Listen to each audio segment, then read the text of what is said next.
बिस्मिल्लाहिर्रहमानिर्रहीम। अस्सलाम वालेकुम फ्रेंड्स, बर्ड्स पाई यूट्यूब चैनल की एक नई वीडियो लेके हाजिर हुआ हूँ। दोस्तों, उम्मीद करता हूँ आप सब खैरियत से होंगे। तो दोस्तों, आज की ये वीडियो हमारी काली तितर के बारे में होगी।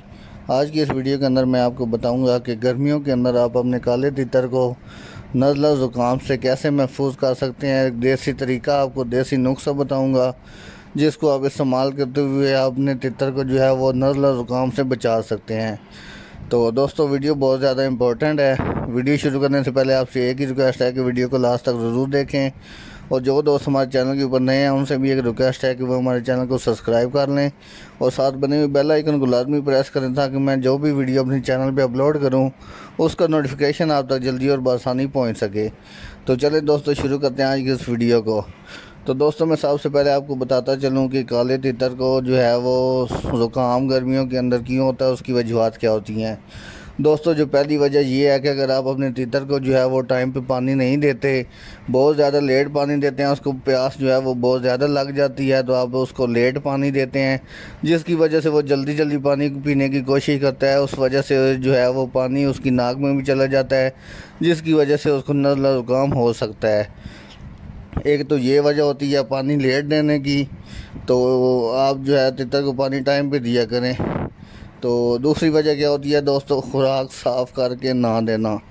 दोस्तों, खुराक अगर आप जैसे ही बाज़ार से ले आते हैं उसको साफ़ वगैरह नहीं करते, आपको मालूम होता है खुराक के अंदर जो है वो छोटी मोटी चीज़ें होती हैं, कंकर वगैरह होते हैं, इस तरह की चीज़ें होती हैं। तो आप जो है जब भी अपने तितर को खुराक दें तो उसको साफ़ करके दिया करें। गंदी खुराक देने से भी आपको तितर को जो है वो नज़ला ज़ुकाम हो सकता है। तो ये दो वजूहत है दोस्तों। इसका देसी नुस्खा जो है वो मैं आपको बताता चलूँ। बिल्कुल सिंपल सा नुस्खा है दोस्तों, कोई ना मुश्किल या महंगा काम नहीं है। आपने दोस्तों क्या करना है, आपने 2 प्याज ले लेने हैं, एक आपने लहसुन ले लेना है और 1 चम्मच आपने पिसी हुई काली मिर्च जो होती है वो आपने ले लेनी है।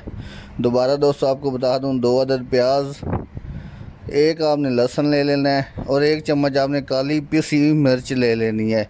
ये 3 चीज़ें आपने ले लेनी है और आपने दोस्तों 2 लीटर पानी भी ले लेना है। तो नुस्खा जो है आपने ये तैयार कैसे करना है दोस्तों, एक ये पानी ही होगा, ये पानी आपने अपने तितर को रोज़ाना पिलाएं तो उसकी वजह से आपका तितर जो है वो नज़ला ज़ुकाम से महफूज रहेगा। तो तैयार कैसे करना है, आपने एक बर्तन ले लेना है दोस्तों, उसके अंदर जो 2 लीटर पानी होगा वो आपने उसके अंदर डाल लेना है। तो पानी डालने के बाद जो 2 प्याज होंगे उसको आपने ऊपर से छिलका सिर्फ उतार लेना है और दरमियान से आपने उसको 2 कर लेने हैं।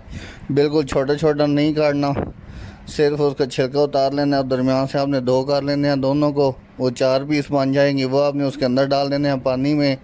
और जो लहसुन होगा उसके भी छिलके उतार के आपने पूरे लहसुन एक जो होगा वो भी उसके अंदर डाल देना है और 1 चम्मच आपने काली मिर्च की डाल देनी है। ये तीनों चीज़ें आपने उसके अंदर डाल देनी है। उसको जो है वो चूल्हे के ऊपर रख के आपने उसको गर्म करना है। तकरीबन आपने आधा घंटा उसको जो है वो बॉयल करते रहना है, तब जब तक उसका जो रंग कलर है वो पीले पीले रंग का जब पानी हो जाएगा तो फिर आपने उसका चूल्हा बंद करके उसको उतार लेना है। आधा घंटा तकरीबन आपने आधा पौना घंटा उसको बॉयल करना है। तो जब भी उसका पानी का रंग जब पीला हो जाएगा ना तो फिर आपने उतारना है, उससे पहले आपने नहीं उतारना।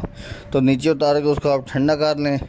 तो ठंडा करने के बाद आप जो है वो रोज़ाना थोड़ा थोड़ा अपने तितर को जो है वो एक टाइम बेशक पिला लें, या सुबह पिला लें या शाम को, सिर्फ एक टाइम आपने अपने तितर को पिलाना है। उस पानी से इंशाल्लाह आपका तितर जो है वो नज़ला ज़ुकाम से महफूज रहेगा। और जो 2 बातें मैंने आपको शुरू में बताई, एक अपने तितर को पानी टाइम पे दिया करें ताकि जो भी उसको प्यास हो वो तो उस हिसाब से पी ले। और दूसरा, जब भी खुराक अपने तितर को देते हैं या किसी और परिंदे को आप खुराक देते हैं ना, खुराक जो है वो लाजमी एक दफ़ा देख लिया करें, सारी खुराक चेक करके उसको साफ़ करके फिर अपने परिंदों को या अपने तितर को खिलाया करें। तो दोस्तों, ये थी हमारी आज की वीडियो। उम्मीद करता हूँ आपको वीडियो पसंद आई होगी। अगर वीडियो पसंद आई है तो वीडियो को लाइक कर दें और मेरे चैनल को भी ज़रूर सब्सक्राइब करें, क्योंकि मैं परिंदों के बारे में इसी तरह की वीडियो आपके साथ शेयर करता रहता हूँ। तो इंशाल्लाह मिलते हैं अपनी एक नई वीडियो में, तब तक के लिए अपना ख्याल रखें। अल्लाह हाफिज़।